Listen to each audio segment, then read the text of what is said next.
Hello, everyone. I'm very excited to introduce a very special guest today. We have Dimitri Lascaris coming from Kalamata, Greece. I think that I said that right. That's usually how your intro goes.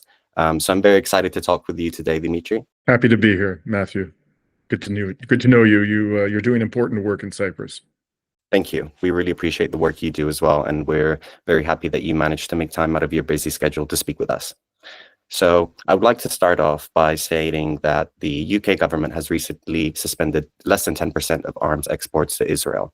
Now, many have criticized this as being insignificant, but do you think that arms exports is the only thing that the UK government provides to Israel? Well, 10% is, first of all, window dressing. It is inconsequential, and it's purely designed, in my opinion, to provide some kind of a defense, however thin the defense may be, to allegations of British complicity in the genocide in Gaza. If they do nothing, then it's rather easy for them to be prosecuted, and they're subjecting themselves to a risk of prosecution. So they are doing something, but what they're doing is largely inconsequential, in my opinion. There's no excuse for sending any military equipment to Israel. It is utterly unjustifiable, even if it's not in and of itself lethal. So, for example, take the case of bulletproof vests.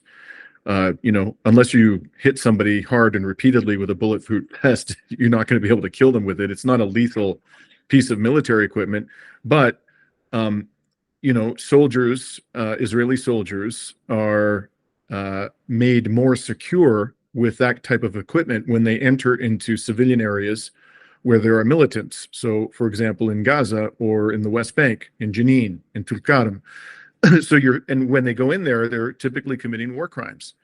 They're destroying civilian infrastructure. They're killing children. They're kidnapping people and taking them off to prisons where they're tortured and held without charge. So the bulletproof vests, even though they themselves are not lethal, they are used indirectly to facilitate the commission of atrocities by Israeli soldiers. So there should be an absolute prohibition on all military equipment going to Israel. Secondly, to answer your question, of course, it's not limited to military equipment.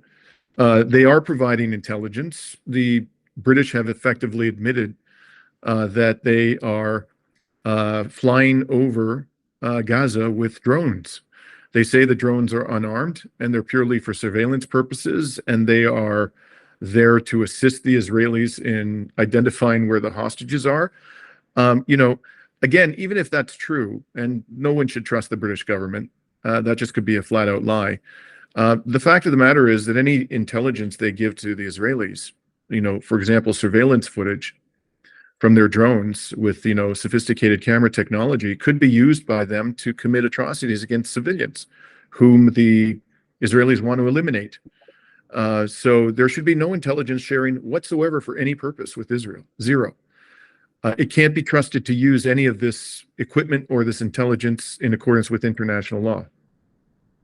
There has even been recent reporting that the UK government has video evidence collected using these spy flights from RAF Aphrodite in Cyprus about when the WCK workers were killed by Israel, because there was a spy flight conducted at that time, and they're refusing to release that evidence. So I would like to get your reaction from that.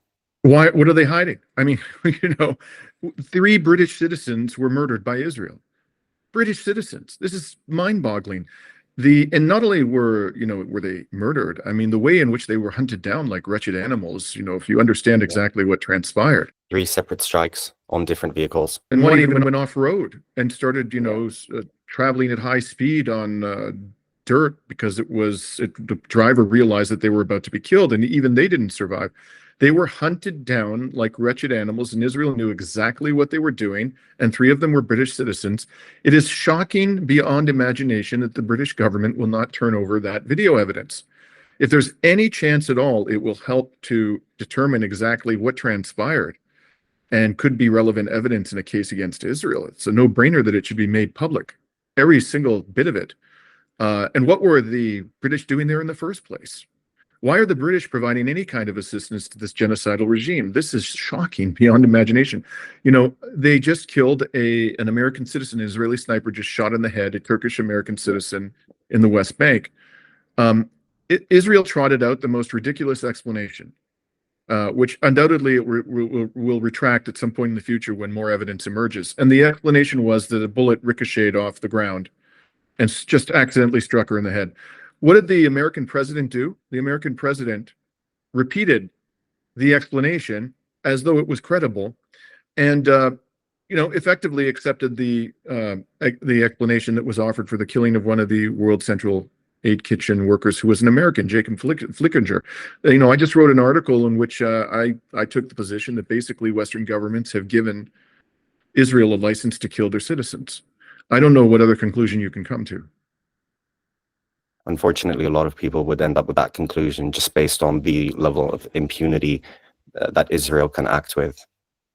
Now, moving on, though, I would like to take your perspective on the humanitarian aid corridor that's been established between Cyprus and Gaza. Now, many have rightly criticized that this move was merely used as a distraction in order to basically allow less pressure on Israel to open its land crossings already available at that time. So what's your opinion on this?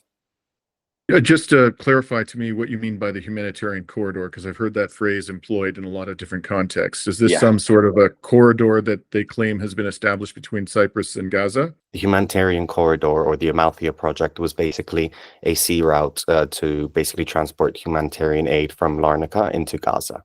Okay, let's just start, first of all, with the basic international legal proposition, which is that Gaza is occupied Palestinian territory and the occupation is illegal. And this was just determined by the International Court of Justice.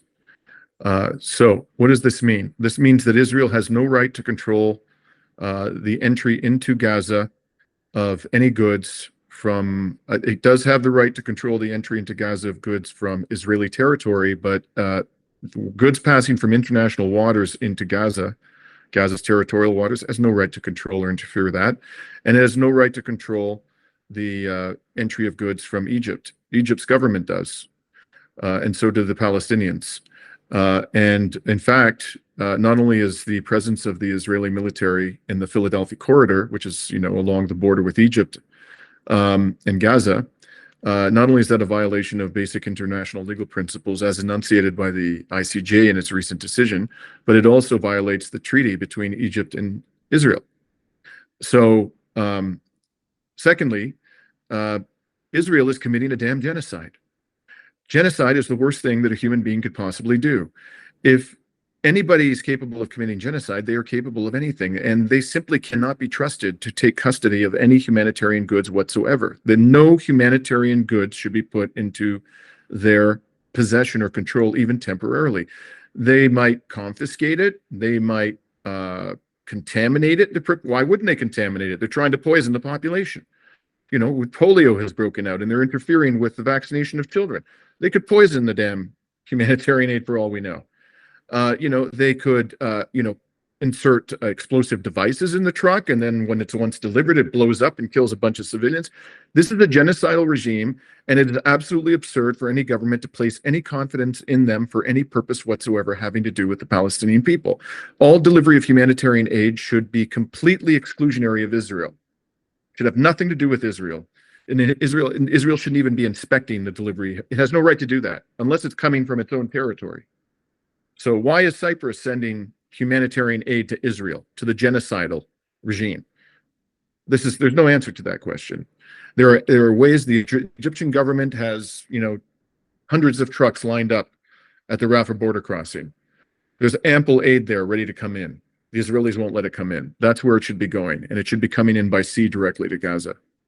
The idea behind the humanitarian aid has a lot to do with relieving the conscience of a lot of people in Cyprus, because a lot of people do feel that, for example, they feel like we're doing something as a country since we're providing aid via the sea, without really taking into consideration who's inspecting it, who's controlling it, and whether they have the right to do so. And also, they don't take into consideration how effective this move actually is and the result of it. And this is, to be fair to the Cypriot people, this is true of every single Western state, right? They're all, as far as I know, they're all providing some level of humanitarian aid, or trying to the people of Gaza, and that does, assuage their conscience. I understand that it's a very human reaction and sentiment. But the fact of the matter is, it's just very simple here. We are dealing with a regime that is committing genocide. It cannot be trusted for any purpose whatsoever. If you want to really help the Palestinian people, then you must deliver the aid to them directly and allow them and only them to decide what comes in and goes out. Great response. Now, I'd like to move on to talk about the geostrategic significance of Cyprus as a military base for foreign Western powers, such as the US and the UK. Now, the UK already has the British bases, such as RAF Akrotiri, established, but there has definitely been an increase in military presence, even in Cypriot facilities, such as the Larnaca and Paphos international airports. And I want your take on how this increase in military presence is being described as being only for humanitarian purposes by the government. So I would like your response to that. Well, let me start by saying that I recently read a very interesting article in Le Monde. It was a full-page article about the 50th anniversary of the Turkish occupation of northern Cyprus. And there was a lot of interesting historical discussion in this article about the perception of the West of the geostrategic significance of Cyprus. And to summarize it in a sentence, you know, he who controls Cyprus controls the waters of the Eastern Mediterranean. I think that that is the view, that is a reality. And that is also, whether it's a reality or not, that is the view of Western powers. And so Cyprus is in a very difficult position because when you occupy this geostrategically important island, you live on this island, which which is adjacent to the richest oil-producing region in the world, which also has extraordinarily important trade routes, particularly through the Suez Canal. It's very hard to exercise sovereignty, extremely difficult. And you are liable to be used again and again and again by hegemonic powers for their own nefarious purposes. The British and the Americans can't be trusted. Whatever they're telling the government of Cyprus, and frankly, I don't trust the government of Cyprus. I don't trust it any more than I trust the Greek government. The Greek government is extraordinarily complicit in this genocide, and I've been saying this repeatedly. I have been excoriating the Canadian government as well. I'm a citizen of that country too, so I don't want people in Cyprus to take this personally. So we've also been criticizing the government. You don't need to worry too much about that. I mean, even now they've organized a business summit where the president has basically invited over 80 Israeli businesses for investment opportunities on the island. So there's definitely a lot to judge. Yeah. I'll tell you a little anecdote about my personal experience with the Cypriot government or the authorities there. I actually went to Akrotiri twice in the last 6 months. And on one of my trips, I did a report. I wanted to do the introduction of my report about my visit to Akrotiri in front of the Israeli embassy in Lefkosia. So I found this embassy. It wasn't easy to find. And I was very careful to stand on a public sidewalk with the embassy in the background. And there were no signs there which prohibited photography of the embassy, and I had my press card. And the moment I showed up and put up my tripod and began to film my introduction, 2 police officers approached me. And they were very friendly, and they asked me, "What are you doing?" And I explained. I showed them my press card, my passport. And they said, "Well, we can't allow you to film here." And I said, "There's no sign prohibiting me from filming here. This is not Israeli territory. I'm on public property, right? Cypriot public property. This is the sovereign territory of Cyprus. Is there a law that prohibits me from doing this? No, but they don't want you to do it." I said, "I don't care what they want me to do." So he actually calls up the head of security of the embassy, an Israeli with a thick Israeli accent, and asks permission. And he says no. So I said, "I don't care what he says." So he puts him on the line. He puts the Israeli on the line, and the cops are standing there, and they're listening to this whole conversation. And the guy says, "I'm going to come out there and arrest you." And I said, "Come out here and arrest me. I dare you." I mean, what for? For doing journalism. I mean, that was the crime. Yeah. So eventually, he started screaming at me. He started speaking in Hebrew. He went berserk. So the cops could see that he was very upset. Then a senior police officer shows up. So the ones who had been dealing with me, the Cypriot police up until that point in time, they were being very deferential to the Israelis, but they were at least being polite to me. Yeah. Another cop shows up who was their commander apparently, and he just said, if you don't leave right now, I'm putting you in handcuffs and we're going to take you down to the prison and you're going to spend a few nights there. And that's all there is to it. And I said, are you in the service of the Cypriot government, or are you an agent of the Israeli genocidal regime?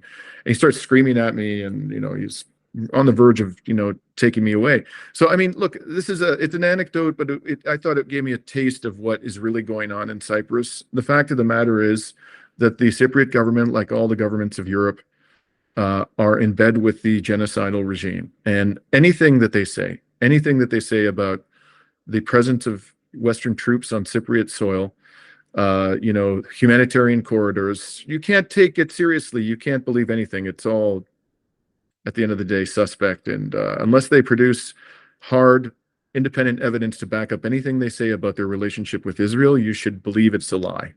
It's my advice to my brothers and sisters in Cyprus. So that's definitely some good advice for everyone in Cyprus. I would also like your opinion on this. So we have recently collected some flight data of a Shadow R1 spy plane that regularly takes off from RAF Akrotiri and conducts surveillance flights over Gaza, collecting military intelligence. So one of these flights had taken off from RAF Akrotiri, but they had landed at Paphos International Airport. And so that's Cypriot-controlled facilities. And I would like your opinion on that, just from a legal perspective.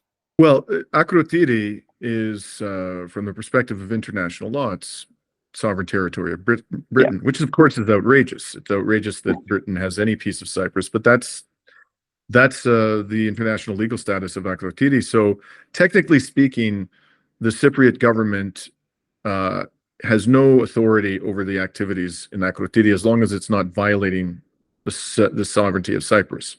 And so if from Akrotiri, Israel, the British are engaged in activities that amount to complicity with genocide, in theory, that should not implicate the Cypriot government, but Paphos is Cypriot territory.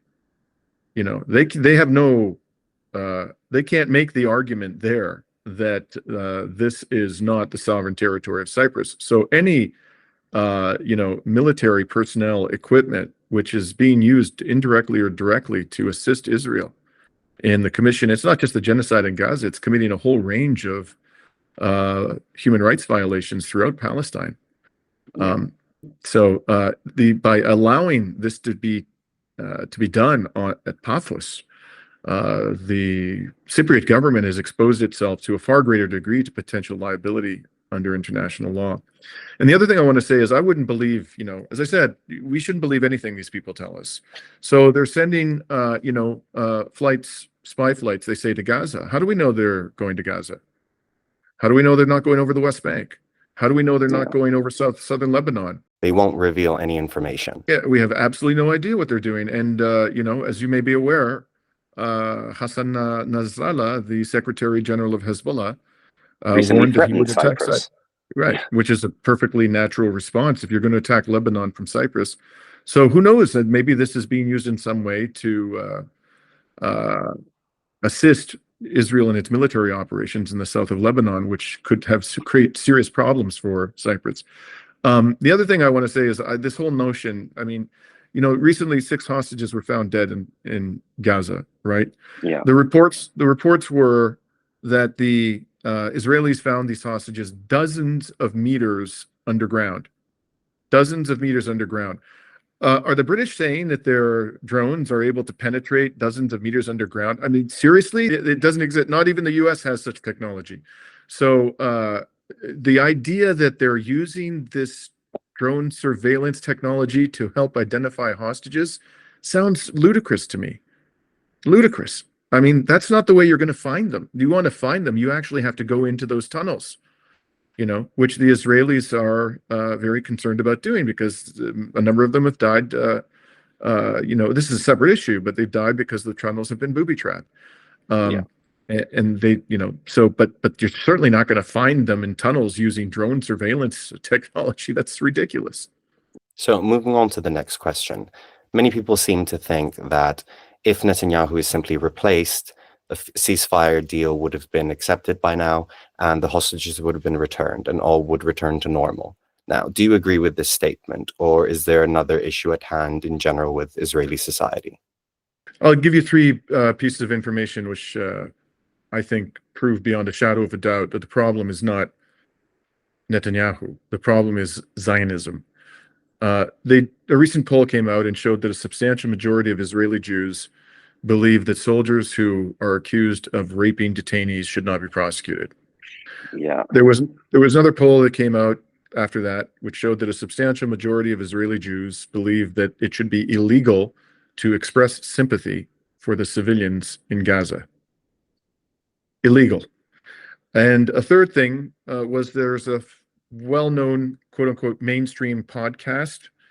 The two good Jewish boys, something like that. Two nice Jewish boys, yes, with American accents, and it's mainstream. As you know, I'm sure, they openly called for the extermination of 5 million Palestinians. They said, this is the way we feel. Sorry, apologies, but that's the way we feel.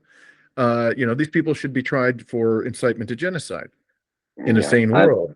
This is Netanyahu. Are you kidding me? Come on. This is a societal problem.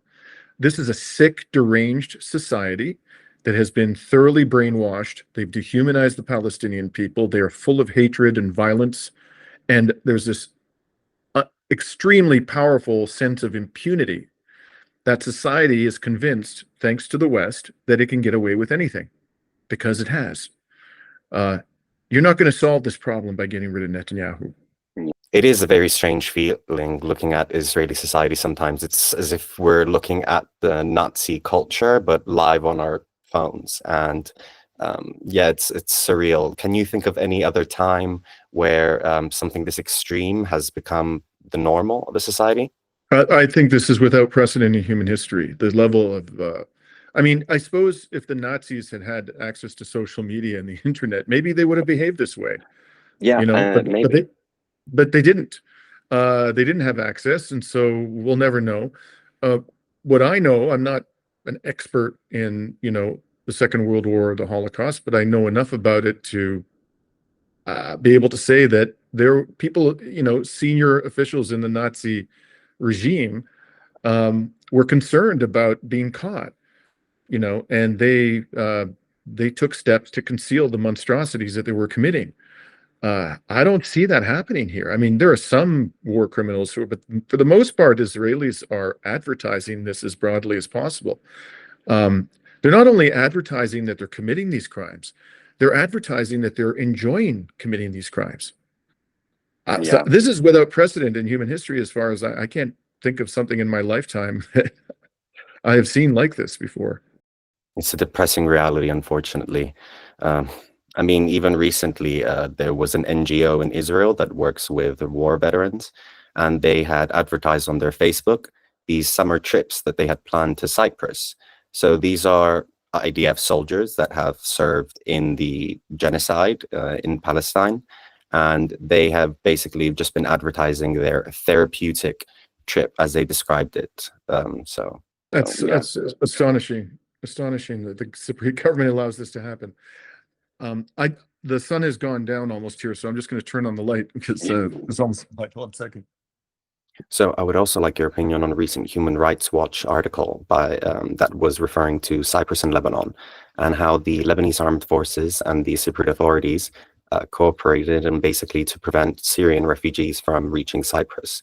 And this has obviously also included violent circumstances, and this was taken with no regard to their refugee status.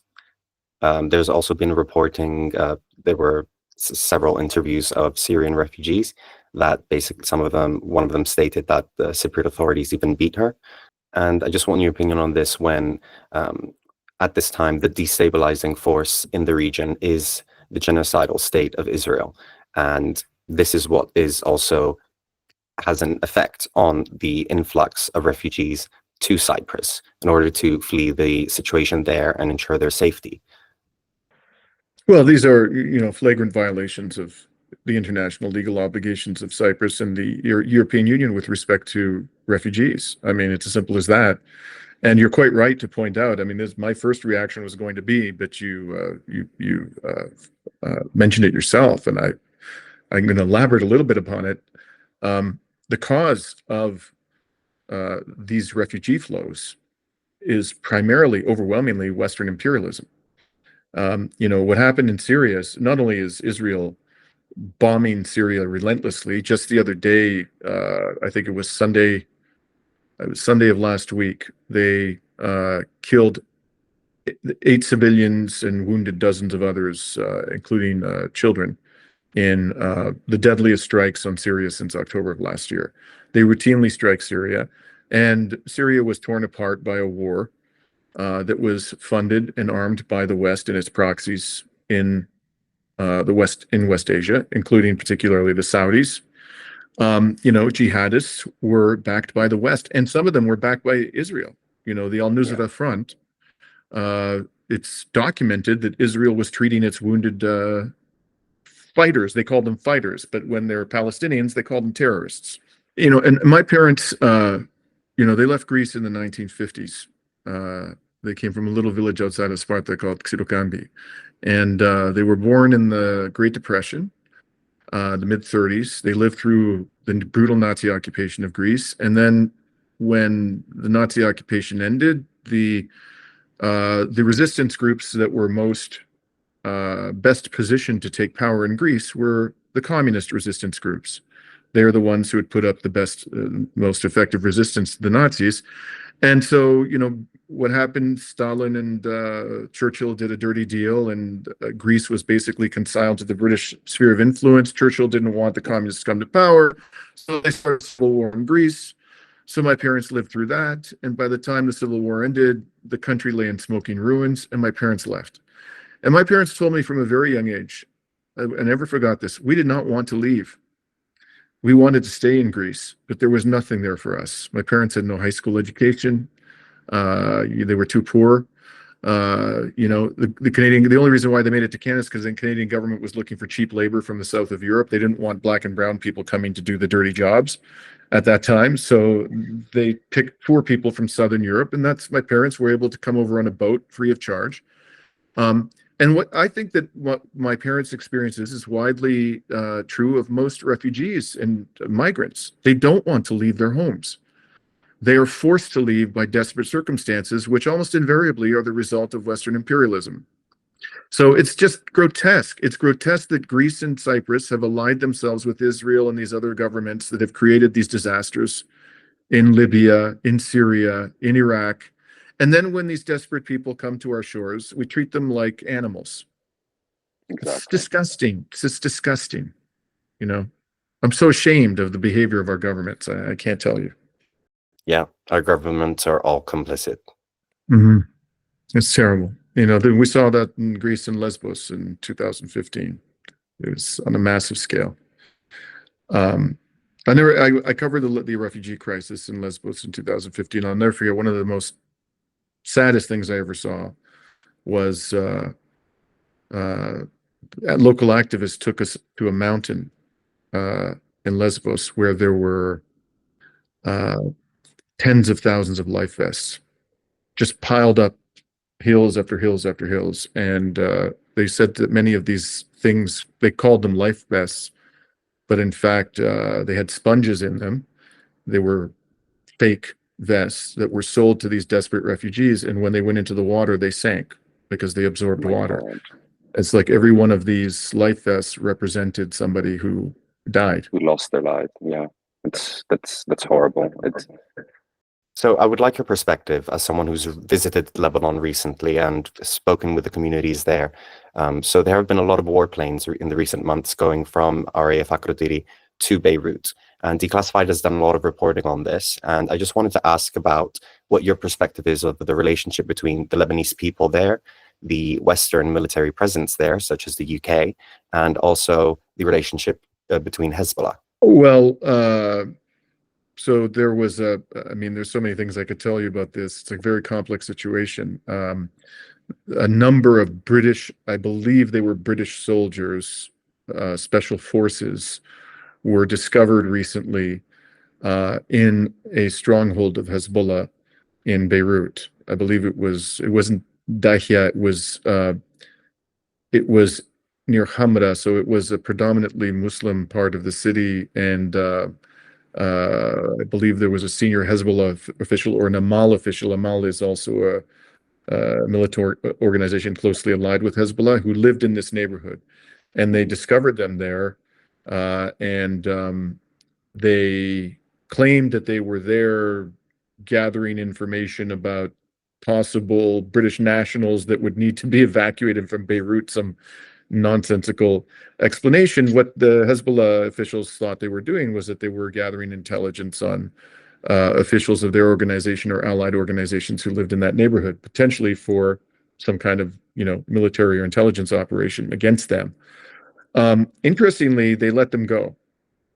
So they detained them and ultimately they released them. And I asked my contacts there why they released them. They said it's a very delicate situation. Of course, they could have detained them, they could have killed them, they could have done any number of things to them. But they are trying to maintain a delicate balance of stability within the country. I also there was a gym I worked out at regularly when I was staying there, and there were two British soldiers in the gym. So they weren't even hiding. They weren't really hiding the fact they weren't wearing, their uniforms, but you could tell they were soldiers. You could tell they were British. Yeah. Yeah. So there are a lot of, Western not just British, but Western military personnel in Beirut.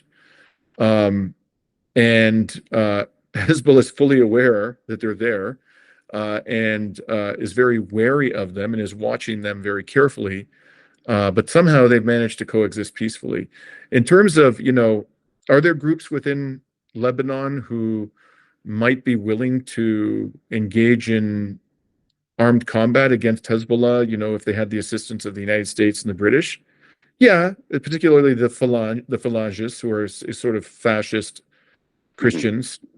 But my sense is that most of the country wants nothing to do with an internal war against Hezbollah. First of all, because they experienced civil war. Secondly, because Hezbollah is a very formidable fighting force. And thirdly, because a lot of people are extremely upset about what's being done to the Palestinians.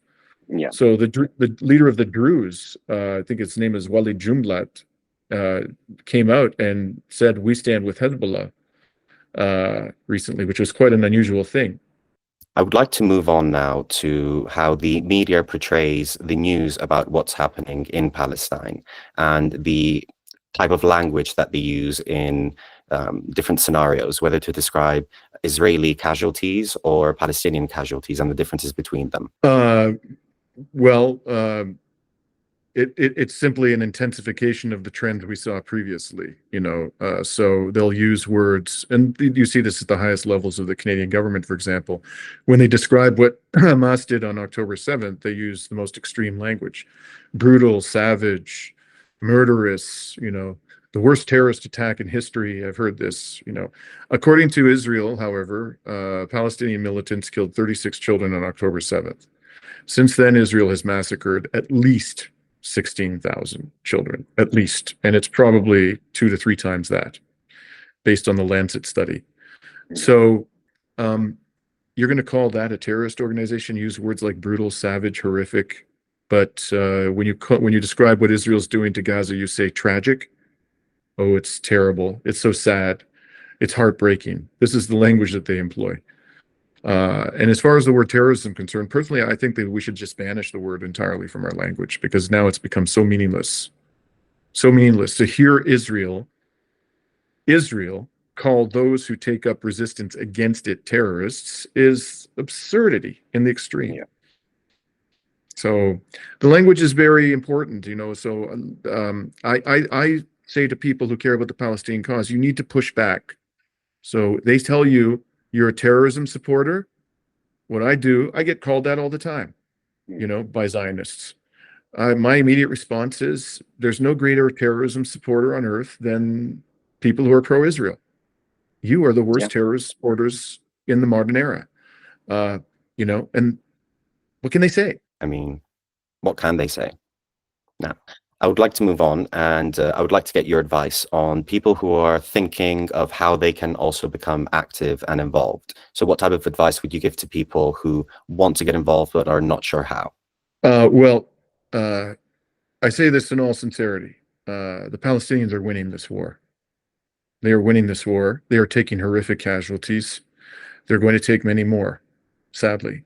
But Israel is finished, absolutely finished. It will never recover from this. It will not recover economically. Its military prowess, the myth of its military superiority has been completely exploded. The idea that Israel is a democracy, an island of civilization in a sea of barbarism has been, no one believes that. No sane person believes that anymore.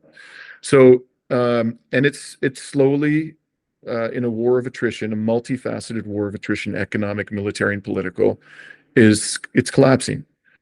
And so that's my first message to people out there who are wondering why they should become involved.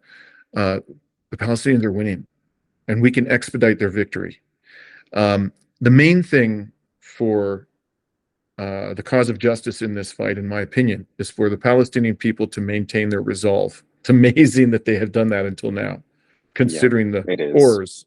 And when I follow, very carefully the commentary of resistance groups every day. I spend an hour or two just reviewing their commentary. And a sentiment they have expressed repeatedly is that when they see people in the West demonstrating for them, it strengthens their resolve. Even if it's not going to change the policies of the Western governments, the fact that people care about them in the West, despite all the propaganda we're fed, strengthens their resolve. And so you can help them win. They are winning, and you can help them win just by going out into the streets and making your voice heard. I mean that. Great answer. Thank you so much for taking the time off your busy schedule to speak with us. Keep up the great work in Cyprus. I know there are many fighters for justice there. I've gotten to know quite a few of you in the past several months, and it's a privilege, really. And I hope we can meet in person soon. It's been great speaking with you. I hope we can also meet in person, and keep up the good work. Okay, Matthew. Take care. See ya. Take care.